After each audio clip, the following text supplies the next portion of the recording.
नौकरानी एक घर के लिए कितनी जरूरी होती है, आइए देखते हैं। अरे बहू, ये देख, सारा साबुन बर्तन में रह गया। ये नौकरानी कोई काम नहीं करती, गंदा काम करके चली जाती है और ढेर सारा पैसा ले जाती है। अरे मम्मी जी, उसने तो साफ किया ही था। मेरे ही हाथ से इस ग्लास में सर्फ गिर गया था। अरे बस कर झूठी, उसे बचाने के लिए सारी जुगत लगा ले, लेकिन मैं तो इसे निकाल कर ही रहूंगी। हमारे जमाने में ना कोई नौकरानी थी और ना ही ये चिकने बर्तन। चूल्हे के जले बर्तनों को राख रगड़ कर साफ किया करती थी मैं।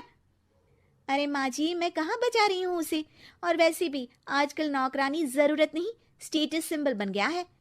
अब आप बताओ, मैं मुन्ना को नीचे घुमाने ले जाऊं तो लोगों से क्या बोलूं? झाड़ू पोछा खुद लगा रही हूँ। लोग सीधा यही पूछते हैं कि कौन सी नौकरानी काम कर रही है तेरे घर पर। अरे बस कर, ये भी कोई बात होती है? मम्मी जी, आप नहीं समझेंगी। शाम को नौकरानी घर आकर काम कर ही रही होती है कि सास को कहती है, माँ जी, एक बात बोलूं, बुरा न मानना। अरे वैसे तो मुझे तेरी शक्ल ही पसंद नहीं है, बात क्या खाक पसंद आएगी। अरे माँ जी, सुन तो लीजिए क्या कह रही है। तो मैंने कौन सा उसका मुंह पकड़ लिया है? अरे माँ जी, वो लाल साड़ी पहनती हो ना पहना करो। सास का गुस्सा अब तो सातवें आसमान पर होता है। अरे वाह जी वाह, क्यों ना पहना करूं? और तू होती कौन है ये बताने वाली कि मैं क्या पहनूं क्या ना पहनूं? अरे माँ जी, पूरी बात तो सुन लो, वो बोलना क्या चाह रही है। अरे बुरा न मानो आंटी जी। अरे कौन है आंटी? अपनी उम्र देखी है तूने? 2-4 साल ही छोटी होगी मुझसे और मुझे आंटी बोल रही है। बहू सर पर हाथ रख लेती है। अरे अच्छी खासी उम्र दराज हो और आंटी ना बोलूं?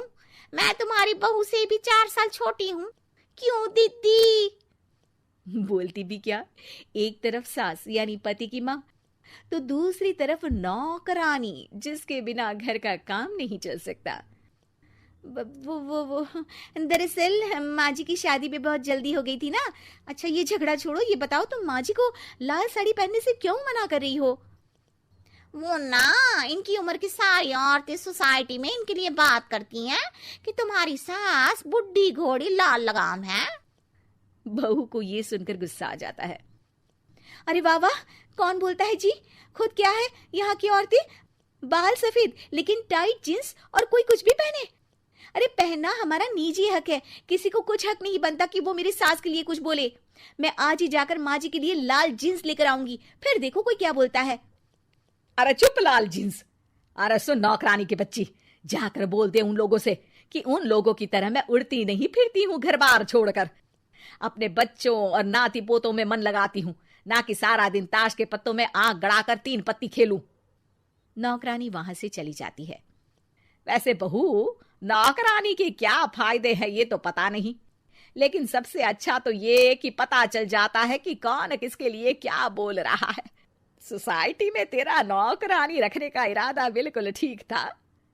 अगले दिन उन लोगों के घर की बेल बजती है। बहू दरवाजा खोलती है कि सामने कुछ औरतें खड़ी होती हैं। अरे बहू, कहाँ है तेरी सास? बुला जरा। अरे बहन जी, आप सारी एक साथ आइए आइए, कैसे आना हुआ? अरे 3 पत्ते खेलने आई हैं, क्यों खेलोगी? क्यों नहीं क्यों नहीं, वैसे भी बड़े दिन हो गए, एंटरटेनमेंट हुआ नहीं। बहू जा जाकर पकोड़े तो बना ला। अरे बस करिए, आगे कुछ पीछे कुछ। वैसे तो कहती है कि परिवार पर ध्यान देती है, हमारी तरह 3 पत्तियां नहीं खेलती। हमने कौन सा परिवार छोड़ दिया? सास सक पका जाती है। अब ये किसने कहा? मैं तो कहती हूँ कि मैं भी थोड़ा बाहर निकलूं। आपने ही तो कमला नौकरानी से ये सारी बात की थी। सास और बहू को अब सारी कहानी समझ आ जाती है कि सोसाइटी की औरतें क्यों भड़क रही हैं। माफ करिए आंटी, मैं छोटी हूँ लेकिन फिर भी पहले तो आप लोगों ने माँ की लाल साड़ी का मजाक उड़ाया था ना। हाँ हाँ, उड़ाया था, लेकिन उससे पहले तो तुम लोगों ने हमारी जीन्स के बारे में बात की थी। अरे क्यों ना पहने हम जीन्स, तुम्हारे पैसों की थोड़ी ना है। सास और बहू सर पकड़कर बैठ जाती है। देखा बहू, ये खेल कर गई तेरी नौकरानी। यहाँ की बात वहां तो वहां की बात यहाँ। दोनों किसी तरह औरतों को समझा बुझाकर घर भेजती है और कसम खाती है कि नौकरानी को नौकरानी ही रहने देंगी।